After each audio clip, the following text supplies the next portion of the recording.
will be moving into the champ bracket, playing someone who did maybe not so great in pool play. Yeah, we'll see. I mean, but the thing is if you can lose and then come back up through the losers bracket, that just shows, even more sort of survivability. I mean, events like this are all about stamina. So whoever can actually come back through that losers bracket has a ton of it. They're going to be a challenge for whoever wins this match here.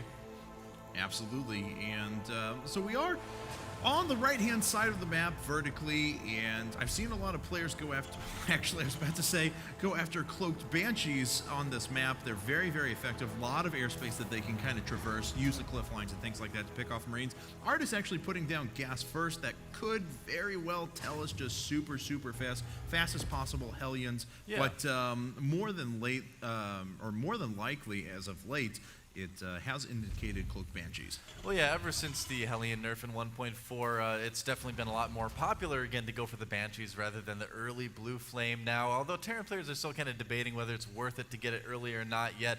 And we were talking about this during the break too. Rain Artist is definitely the type of player that likes to get in there early, do as much damage as he can, get that early lead through hindering his opponent rather than just trying to out-macro them and out-position them. Mm-hmm. And so here we have it now. The barracks just about ready to finish up. We're about halfway done now for Artist. So he's going to be a little bit behind in that regard. But of course, he wants to get up that nice early amount of gas, already past 100 as a matter of fact. Although, you know what? It's kind of interesting noting this.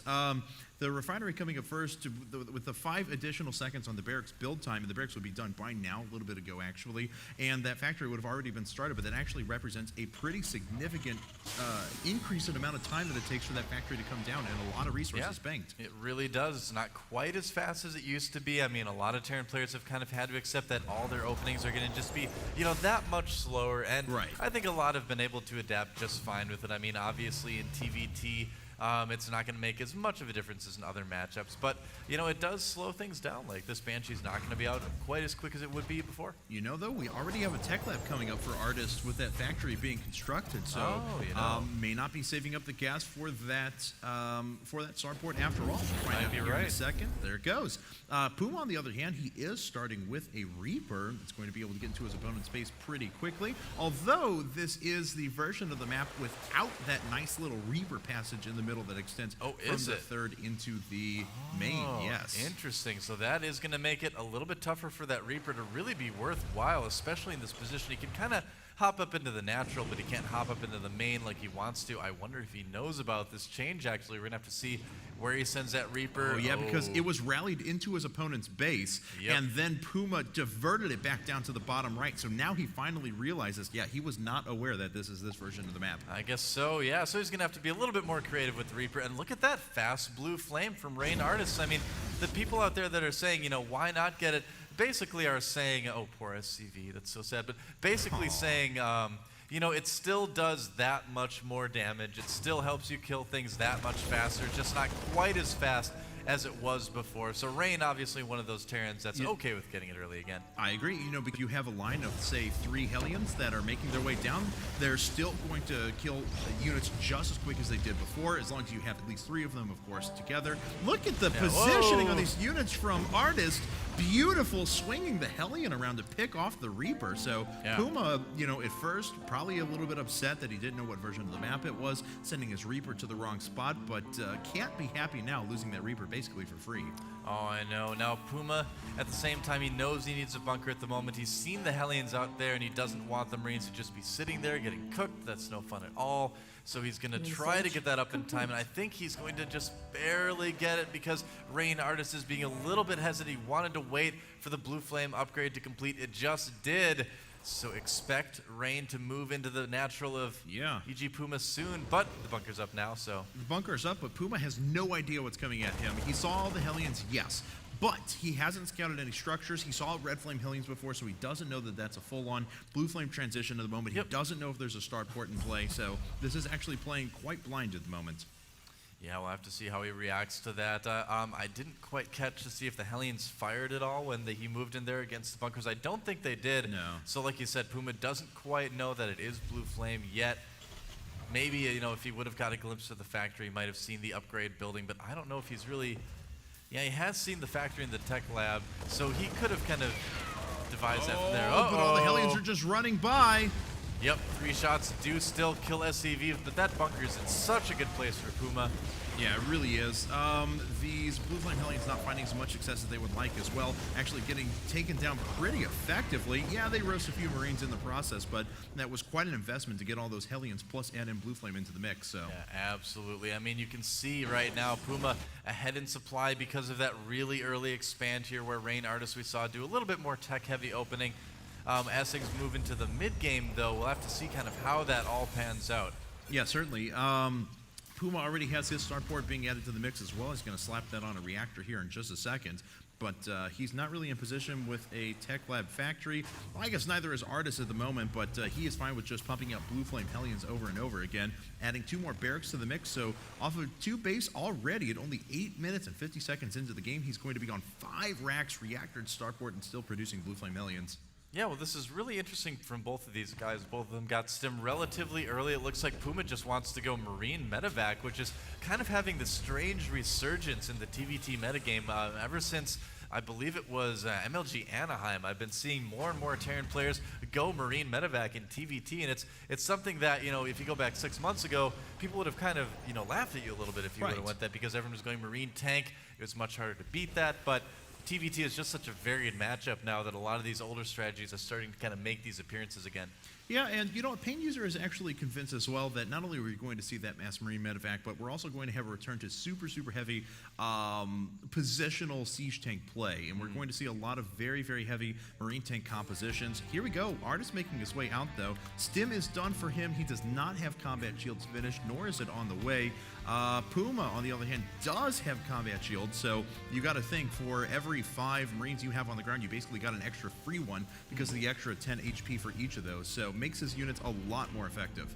Yeah, absolutely here. Now, it looks like Rain Artist wanted to poke a little bit outside the natural, but I mean, Puma is just so well prepared for this, he's probably not going to be able to do too much damage. Looks like it will be Marine tank, but just a really Marine-heavy opening of getting to that point. So, yeah, actually, both players just on 1 tank at the moment. Puma does have the advantage through the air. Of course, that Blue Flame technology is still sitting around for Artist, should he want to use that, but he is backed by 8 workers, has a slightly larger army at the moment, but of course, as we talked before, that is a little bit less developed.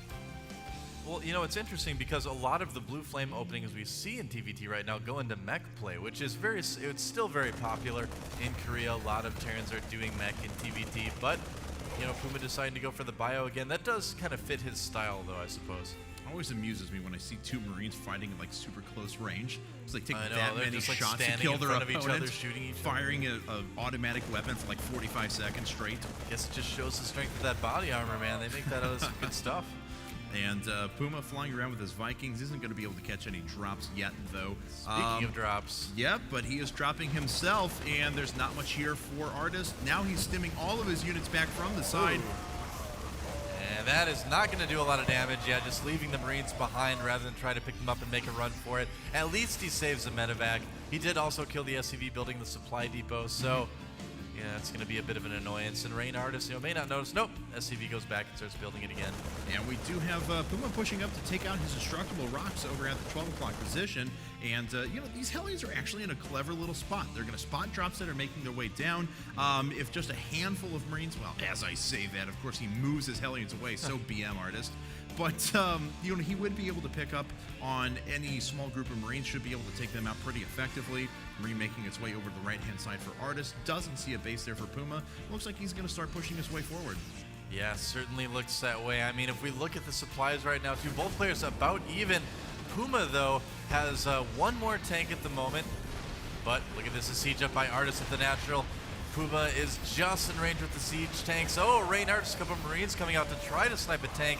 Doesn't exactly work. In the meantime, a drop for Rain Artist in the natural. A lot of units get picked up, though. Yeah. Those Vikings just worth their weight in gold at the moment. Oh, absolutely. Artist is still doing some economic damage. How many workers did he kill? Not enough, really. Still backed by 9 workers. Doesn't have the rocks cleared to his 3rd. But, you know, Artist could still find a favorable engagement here, as he does have a few Vikings making their way out. So he will regain control of the skies, but lost a lot of units before it didn't take out all that many tanks. Yeah, and Puma continuing to produce medevacs as well, so kind of for the moment giving that, oh, there goes Puma. Nice Marine spread, but will it be enough? That's a lot of Marines for Artist as well. Puma knows it. Pulls back. He did manage to snipe a tank or two, and look at that, only one supply difference between these two right now. You know, he did everything he wanted, though. He picked off 3 tanks and was able to pull back to his own tank cover, as we just saw, just paid for itself as 2 siege tanks rip apart a ton of units. Again, a drop not very successful for Artis. It's cleaned up by Puma's Marines, and just not able to get the kind of damage he wants done, so he is slipping a little bit farther behind in economy. He's also going to be down a base here in a second, as an orbital command did come up. Yeah, that early expand for Puma is really paying off now. It's allowing him to get that third that much quicker. You know, it's one of those positions, too, where Puma's third is going to be a lot more protected than Artis is as well, so that certainly helps at the same time. All right, so Puma going to make his way down here in a bit. No, actually, Artis is going to push up. He himself snipes a couple of tanks, then pulls back to his tank cover. So almost what Puma did before, but it works pretty well for Artis. Not able to bait those Marines back a second time, though. Yeah, it takes such good control with these to do what these guys are doing. You know, not allowing your Marines to run in and die like that. Okay, looks like Artis going to make his way up to the top, and I actually think he's going to be able to break through this force. Very nice job. And what I was going to say before, I apologize, I didn't mean to interrupt you, but these siege tanks, look at this one, has 21 kills on it, has actually been doing quite a bit of economic damage, and Artis has pulled ahead in worker count. Yeah, no kidding. I mean, Puma looked really strong, but Artis just has had a little bit better positioning. He's handled the aggression a little bit better than Puma has handled the defense of it. And this natural is in serious trouble now. Yeah, but Puma does have a third base up at the moment. There's no such orbital command down for Artis, so he is going to need to outright deny this natural. He has done that for quite a while. Here comes Puma making his way up with a bunch of stim Marines, but those are going to die in clumps as the siege tank cover for Puma is just not there at the moment. He tried to use the SCVs to buffer some tank damage, and it looks like he's going to barely be able to drive Artis away, but he lost a lot of SCVs in doing that. Rain has killed 32 Rain Artis, that is not the player. That's a different turn. Rain Artis has killed 34 SCVs this game. Not that's pretty impressive. We have a big drop coming in for Puma, though. Don't know if this has been picked up on yet. Well, now Artis certainly knows about it. Those Marines stimming their way through. I'm sure Artis will turn those around in a second, but he is actually going to lose quite a few workers here. Oh, so much death. Look at that. The SCV's not even being pulled by Artis. Oh, GG. Wow. And what? Artis, GG's. Did that just happen? I think it did. Okay.